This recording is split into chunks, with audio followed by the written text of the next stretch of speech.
आज की इस वीडियो में भी मेरा जो अनुभव है वो आगे का ही है। ये पार्ट चौथा है। मैं अपने अनुभव की बात करती हूँ जहाँ पर मैं अपने आप को सवाल करती हूँ, मैं कैसे ही आज फिर एक काले डिमेंशन में खड़ी हूँ जो सी थ्रू है, जिसमें से मैं खुद को बहुत ही अच्छे से देख सकती हूँ। सब कुछ काला है पर मैं जो हूँ, जो मेरा अस्तित्व है, जैसे कहो कि चेतना की रोशनी में मैं अपने आप को अच्छी तरह देख सकती हूँ। मेरी मौजूदगी जो है जो ब्रह्मांड के भीतर है। जैसे कल की वीडियो में मैंने कहा था कि ब्रह्मांड फूल की तरह खिलता है, हुआ मेरे आगे खड़ा है। ये पार्ट चौथा है। मैं अपने अनुभव की बात करती हूँ जहाँ पर मैं अपने आप को सवाल करती हूँ, मैं कैसे ही आज फिर एक काले डिमेंशन में खड़ी हूँ जो सी थ्रू है, जिसमें से मैं खुद को बहुत ही अच्छे से देख सकती हूँ। सब कुछ काला है पर मैं जो हूँ, जो मेरा अस्तित्व है, जैसे कहो कि चेतना की रोशनी में मैं अपने आप को अच्छी तरह देख सकती हूँ। मेरी मौजूदगी जो है जो ब्रह्मांड के भीतर है। जैसे कल की वीडियो में मैंने कहा था कि ब्रह्मांड फूल की तरह खिलता है, हुआ मेरे आगे खड़ा है। पर इस वीडियो में मैं ब्रह्मांड में हूँ। ब्रह्मांड में देखकर अपने आप में जब मैं जागती हूँ, उस डिमेंशन से बाहर आती हूँ, तो अपने आप को एक सवाल करती हूँ, अस्तित्व और चेतना में फर्क क्या है।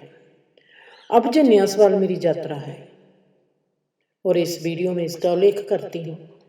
ये मेरा अनुभव असल में बहुत ही अद्भुत है कि कैसे अनुभव हमें अपनी अनुभूतियों तक लेके जाता है और हमको ज्ञान देता है। जीवन के गहरे पहलुओं को समझाने की प्यास को हमारे में जगा देता है। चेतना और अस्तित्व के बीच संबंध पर मैंने आज जो सवाल मेरे में पैदा हुआ है, ये सब सवाल सदा ही मेरे बढ़ते कदमों को गति का बयान करते हैं। मतलब कि जब हमारे में सवाल आते हैं, सवाल आते हैं और सवाल बदलते जाते हैं। सवालों के जरिए भी हम इंसान का विकास देख सकते हैं। और मैं देह में जो मेरे सवाल हैं, आप गौर से देखेंगे, वीडियो भी पढ़े देखेंगे, आज तक मैंने 1000 से ऊपर वीडियो निकाली हुई है, और आप देखोगे उन वीडियो को तो कैसे मेरे सवाल भी बदलते जाते हैं।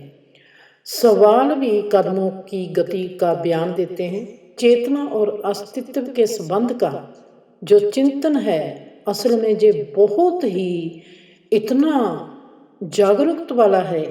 इसमें विचार इतने गहरे हैं कि ये रहस्यों पर तो रोशनी डालेगा ही डालेगा, और वो भी बताएगा जो सदियों से सवाल बनकर हमारे आगे खड़ा है।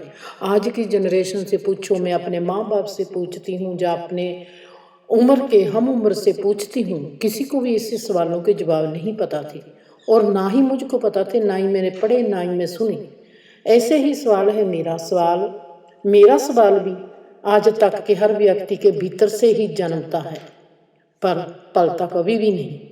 चेतना, जैसे मैं अपना सवाल करती हूँ, चेतना जो है जो अस्तित्व से उभरती है, या अस्तित्व चेतना के भीतर से पैदा होता है। अब मैंने मेरे अनुभवों के जरिए असलियत का स्वभाव को समझना है और जानना है, फिर उसको मानना है। असलियत का स्वभाव जो रियलिटी है जीवन की, जब ब्रह्मांड की रियलिटी, जो नेचर की रियलिटी, जो हमारे जीवन की रियलिटी है, उसका स्वभाव क्या है, जिसको हम कहते हैं कि ये सही है, ये असली है, ये हमारी जिंदगी की रियलिटी है, असलियत है।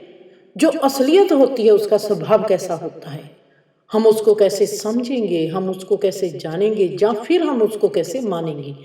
क्योंकि व्यक्ति के अनुभव ही अस्तित्व या चेतना की गहरी परतों में उतरते हैं, और वहीं से सवाल आते हैं।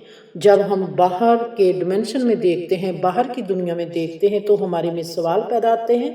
जब हम अपने भीतर परतों में डुबकी लगाते हैं तो वहाँ जवाब आते हैं।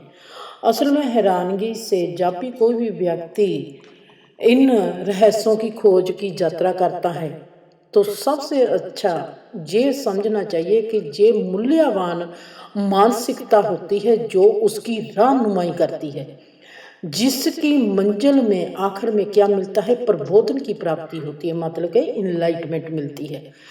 चेतना और अस्तित्व पर मेरे आज के ये नए सवाल और ताजगी से भरे दिमाग में से पैदा हुए विचार मौलिक रूप में बहुत गहरी जिज्ञासा को उजागर करते हैं। आज तक किसी भी क्षेत्र में किसी का कोई भी ऐसा उल्लेख नहीं मिला जो आज तक के किसी व्यक्ति को जीवन की, हमारे तमाम जीवन की शुरुआत या अंत तक का कोई ऐसा बयान दे कि आज के व्यक्ति को या आज की जनरेशन को या जो हमारे बुजुर्ग हैं उनको उस सवाल से तृप्ति मिली हो। चेतना और अस्तित्व के बीच का संबंध असल में अलग अलग दृष्टिकोणों से व्याख्या के साथ भी आया है। कुछ का कहना है कि चेतना जो है ये अस्तित्व से उभरती है, जबकि कुछ और कहते हैं, और लोग कहते हैं कि जो अस्तित्व है वो चेतना के भीतर से पैदा होता है। आज तक की ये दोनों ही एक सत्र की खोज है। ये अलग अलग दृष्टिकोण है। दृष्टिकोणों की खोज में असलियत का स्वभाव, फिर उनके भीतर व्यक्ति या हर जीव के स्थान के बारे में वो मूल्य अंतर्दृष्टि से मिल सकता है। क्योंकि मेरे अनुभवों में मैं सदा ही आज तक मेरे अस्तित्व को चेतना में घुलता हुआ देखती थी। जब भी मेरे अनुभव होते थे, गहरे होते थे, जहाँ मैं कहूँगी कि जो मेरा आज तक की यात्रा है ये चेतना की यात्रा थी। चेतना जैसे हम कहते हैं कि हमारी पहले मानसिक यात्रा होती है, पहले हमारी शरीर की यात्रा होती है, फिर हमारी मानसिक यात्रा होती है। मैं इससे यही कहते हैं नतीजा निकाला है कि अस्तित्व की यात्रा से पहले हमारी चेतना की यात्रा होती है। ये मेरा आज तक के अनुभवों को अगर मैं गौर से देखती हूँ तो मैं यही देखा है कि जो मेरा अस्तित्व है वो चेतना में घुल जाता है।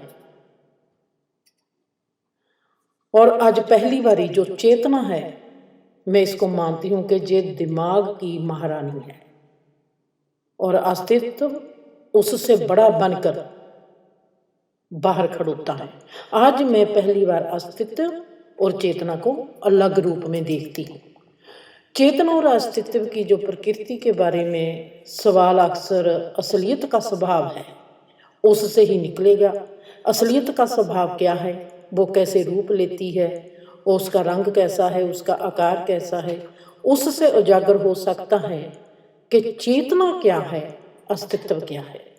असलियत के स्वभाव को गहराई से समझने के लिए अब आगे की ओर गहरे अस्तित्व और चेतना में उतरना पड़ेगा। जहाँ मैं कहूँ कि अस्तित्व खुद ब खुद यात्रा पर वो पहुँच ही जाता है, जैसे आज तक मैं पहुँची हूँ वो आगे भी मुझको लेकर जाएगा। खुले दिमाग और हैरानी के भाव के साथ साथ इन सवालों पर विचार करके हम अपने और अपने आसपास की दुनिया के बारे में बहुत ही समझ नई नई परतों में उजागर करके नई मंजिलों की प्राप्ति कर सकते हैं।